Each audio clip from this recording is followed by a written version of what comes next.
Et c'est avec vous, Élise, c'est la vie autrement, des petites initiatives parfois locales, parfois à toute petite échelle, vous allez voir. Et aujourd'hui, vous nous parlez de magasins alternatifs, des magasins en forme de garde-manger collectif. Tout à fait. C'est une initiative que je trouve absolument géniale, qui est super conviviale. Donc c'est ces garde-manger collectifs. On a tous une cave, un cagibi, un garage dont on ne sert pas trop. Alors pourquoi pas en faire un micro-magasin qui serait géré par et pour les voisins. Alors ça existe justement dans la région lyonnaise. Il y a une quinzaine de ces micro-magasins. Les inventeurs de ce concept, ils sont lyonnais, très adeptes du bio, mais qui n'avaient pas envie de payer trop cher leurs produits. Alors comment ça marche ? D'abord, il y a une coopérative qui achète des grosses quantités de produits et qui propose un stock de 600 références, 100% bio. Et chaque mois, les 15 micro-magasins passent commande à cette coopérative et elle va elle-même les livrer directement chez eux. Écoutez l'un des responsables. C'est notre local qui sert de stockage pour alimenter nos micro-magasins. Alors l'idée, c'est de monter des groupes d'achat collectifs. Nous, on a rajouté d'autres choses comme notre étiquette pour indiquer de la traçabilité.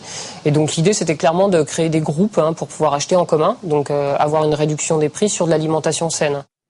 Alors, donc non seulement c'est moins cher, c'est bio, c'est issu du commerce équitable, mais surtout à la rigueur, vous pouvez même aller faire vos courses en pyjama puisque vous pouvez y aller à n'importe quelle heure du jour et de la nuit puisque c'est sur votre palier. Alors là, par exemple, on est dans le garage de Christophe, on va voir les images. Voilà, son voisin vient prendre sa petite ration d'huile d'olive bio. Vous remarquez qu'il va pas sortir son porte-monnaie parce qu'il remplit une fiche de facturation et il paiera tous ses achats à la fin du mois et il repart chez lui ensuite avec son petit bidon. Voilà. Alors écoutez Christophe qui est le propriétaire du garage qui met à disposition. On trouve que c'est une idée sympa d'avoir des produits accessibles vraiment au pas de sa porte et puis à n'importe quelle heure du jour ou de la nuit. Et puis ça permettait aussi de tisser un petit lien social avec les voisins, pouvoir rencontrer les voisins, faire des petits repas avec les produits. Voilà, c'est un peu plus sympa qu'une grande surface, on trouve. On fait confiance aux personnes, on les connaît un peu et c'est pas tous les voisins de la rue, c'est des gens qui souhaitent faire la démarche et donc on partage un peu le risque, mais bon c'est limité, on n'a jamais vu encore de vol de farine.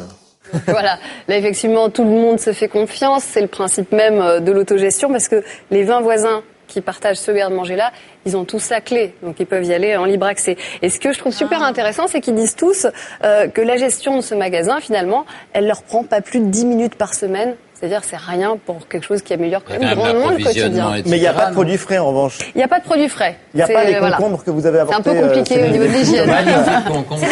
Ariel et Anne-Elisabeth ont commencé à les manger tout à l'heure. Attendez, voilà la caméra parce que c'est une présentation. Je vous rassure, vous allez en avoir. Merci Élise en tout cas.